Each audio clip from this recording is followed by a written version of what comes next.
Praise the Lord, ஹல்லேலூயா. கிறிஸ்துவுக்குள் பிரியமானவர்களே, தருமையான காலை வேளையிலும் தேவ சமூகத்துக்கு வந்த ஒவ்வொருவரையும் இயேசுவின் நேற்று நாமத்தினாலே அன்பின் வாழ்த்துக்கள். இந்த நாளிலும் சங்கீதம் 31 சங்கீதம் 18 வசனத்தை அடியேன் வாசிக்கிறேன். நீதிமானுக்கு விரோதமாய் பெருமையோடும் இகழ்ச்சியோடும் கடினமாய் பேசுகிற பொய் உதடுகள் கட்டப்பட்டு போவதாக. ஆமேன், ஹல்லேலூயா. அருமையான வார்த்தை பாருங்க. நீதிமானுக்கு விரோதமாக எழுந்து பேசுகிற பொய் நாவுகள். தாவீது சொல்லி இப்படியாய் ஜெபிக்கிறார். நீதிமானுக்கு விரோதமா நிறைய பேர் பொய் சொல்லுகிறார்கள். விரோதமா பெருமையோடு இகழ்ச்சியோடு சொல்லும்போதே அகந்தையான வார்த்தைகளோடு கடினமான வார்த்தைகளை பயன்படுத்தி, சொல்லக்கூடாத வார்த்தைகளை பயன்படுத்தி பொய்யான வார்த்தைகளை சொல்லுகிறார்கள். அப்பேற்பட்டவர்களை ஆண்டவரே நீர் கட்ட வேண்டும் என்று சொல்லி அவர் ஜெபிக்கிறார். பாருங்க, கட்டப்பட்டு போவதாக அப்படின்னு சொல்லி ஜெபிக்கிறார். உண்மையாகவே இந்த வார்த்தை இன்றைக்கு நமக்கு தேவையான வார்த்தை. ஆமேன், ஹல்லேலூயா. இன்றைய தினத்தில் அநேகர் பொய்யை பேசுவதற்கு ஆயத்தமாக இருக்கிறார்கள். எடுத்ததுக்கெல்லாம் பொய், எந்தெந்த வார்த்தைக்கு என்ன பேசணுன்றதே இல்லாமல் நிறைய காரியங்களுக்கு பொய் பேச ஆரம்பிச்சிட்டோம். விசேஷமாக சொந்த வீட்டிலேயே பொய் நடக்குது. சொந்த பிள்ளைகிட்ட பொய் பேசுகிறார்கள். அநேக உறவுக்கு மத்தியில் நிறைய பொய்கள். பார்த்தாலே உண்மை வரமாட்டேங்குது. உண்மைக்கு ரொம்ப நாள் ஆயிடுது. ஸோ அப்போது அந்த உண்மையை எப்போ தான் நம்ம பேசுவோம், எப்போ தான் நம்ம செய்வோம்? இன்னைக்கு இருக்கிற காலகட்டத்தில் பொய் தான் ராஜரீகமாக இந்த உலகத்தில் உலாவி வருகிறது. ஹல்லேலூயா. அதுதான் அந்த வசனத்தில் நம்ம வாசிக்கிறோம். நீதிமானுக்கு விரோதமாக வர வார்த்தை எப்படி வருதுன்னா, பெருமையோடும் இகழ்ச்சியோடும் அவர்கள் எல்லோரும் பொய்யாய் பேசி எல்லா காரியத்தையும் நடக்கணும் அப்படின்னு சொல்லி தீர்மானிக்கிறார்கள். இப்பேற்பட்டவர்களை நிச்சயமாய் கட்டி ஜெபிக்க வேண்டும். ஆமேன். ஸோ விசேஷமாக இந்த நாட்களில் நம்ம பார்த்தீங்கன்னா உபவாச ஜெபத்தில் நாம் போய் கொண்டிருக்கிறோம். சிலுவையின் தியானத்தை குறித்து 40 நாள் உபவாச ஜெபம்.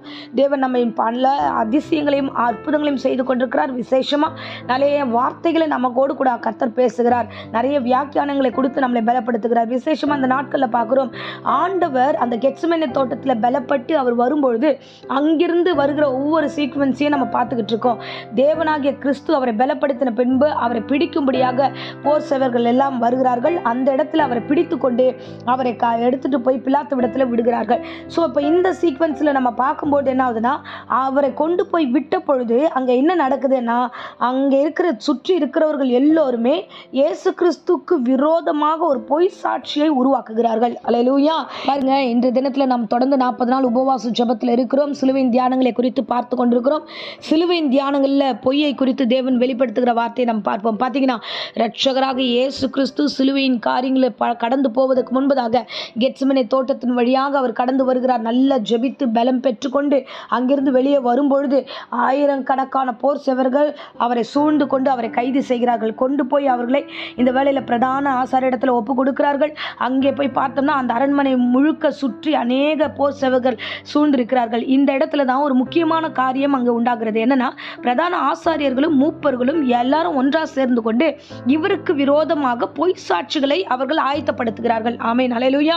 ஒரு நீதிமானுக்கு விரோதமாக பொய் சாட்சிகளை உருவாக்குகிறார்கள். இன்றைக்கு அதை குறித்து தான் நம்ம காண்கிறோம். பாருங்க, மத்திய 26 அதிகாரத்தில் நம்ம வாசிக்கிறோம். 60, 61 வசனத்துல எல்லாம் பார்த்தீங்கன்னா, ஒருவரும் அந்த இடத்துல பார்த்தீங்கன்னா ஒருவர் சூழ்ந்து கொண்டிருக்கிறார்கள்.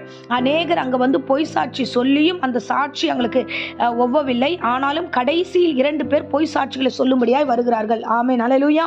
இந்த வார்த்தைகளை பார்க்கும்போது ஆச்சரியமா இருக்குது. தேவனாகிய கிறிஸ்து இந்த இடத்துல எல்லாவற்றையும் தன்னை ஒப்பு கொடுத்திருக்கும் பொழுது இவருக்கு விரோதமாக உண்மையும் உத்தமத்தோடு பரிசுத்தத்தோடு வாழ்ந்து தன் வாழ்க்கை இந்த ஜனங்களுக்கு ஒப்பு கொடுத்த இந்த சூழ்நிலையில இவருக்கு விரோதமாகவே பொய் சாட்சி சொல்ல 2 பேர் வருகிறார்கள். ஹல்லேலூயா.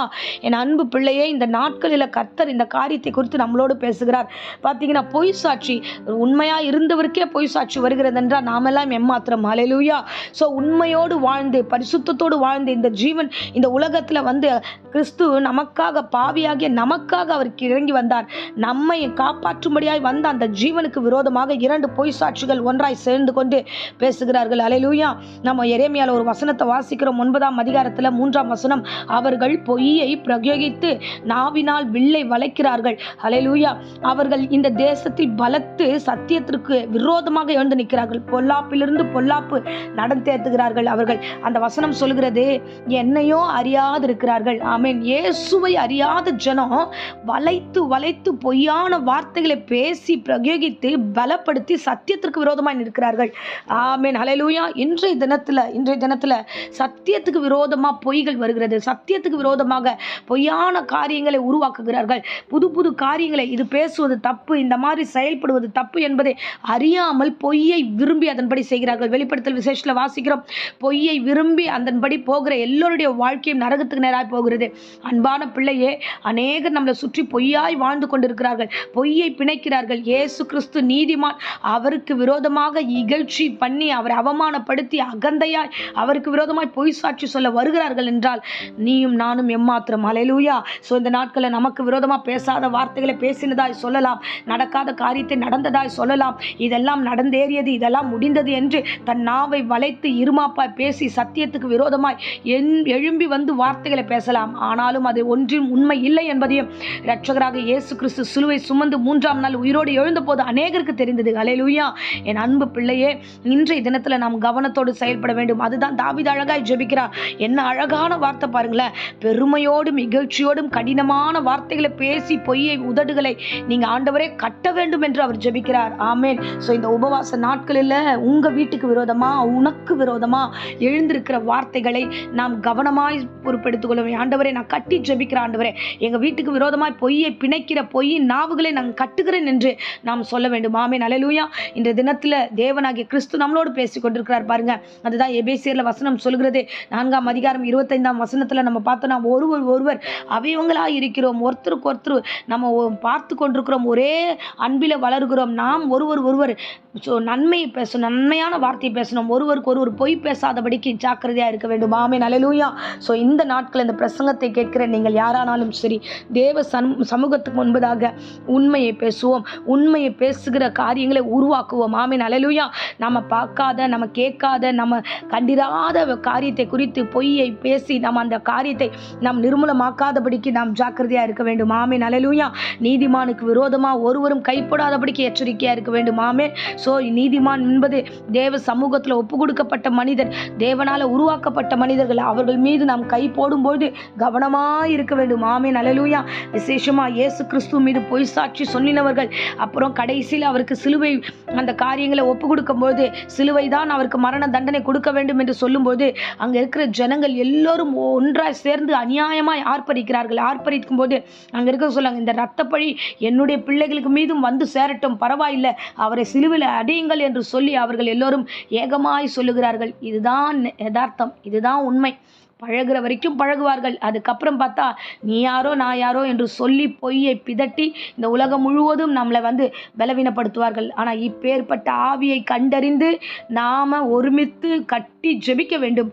பொய்யை பிணைக்கிற, பொய்யை அவிழ்த்து விடுகிற, இருமாப்பாய், பெருமையாய், கடினமாய், கெட்ட வார்த்தைகளோடு பிணைக்கிற பொய்களை நாம் நம்முடைய ஆவிக்குரிய வாழ்க்கையிலும் சேர்க்கக்கூடாது, நம்முடைய உறவின் மத்தியிலும் சேர்க்கக்கூடாது, நம்ம வீட்டுக்குள்ளேயும் சேர்க்கக்கூடாது, சபைக்குள்ளேயும் சேர்க்கக்கூடாது. இப்பேற்பட்ட பொய்யை ஒருமித்து இந்த நாள் இந்த ஜெபத்தில் நாம் கட்டுவோம். கர்த்தர் பெரிய காரியங்களை செய்வார்.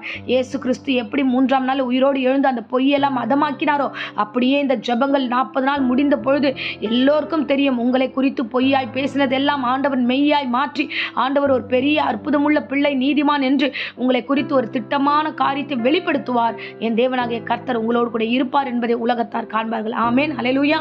ஆகையால நாம் ஜெபிப்போம், தேவ சமூகத்தில் நம்மை நாமே ஒப்பு கொடுப்போம். அன்பு ரட்சகா, தர்மையான தருணத்தில் இந்த வேத வசனத்துக்காக நன்றி செலுத்துகிறோம் ராஜே.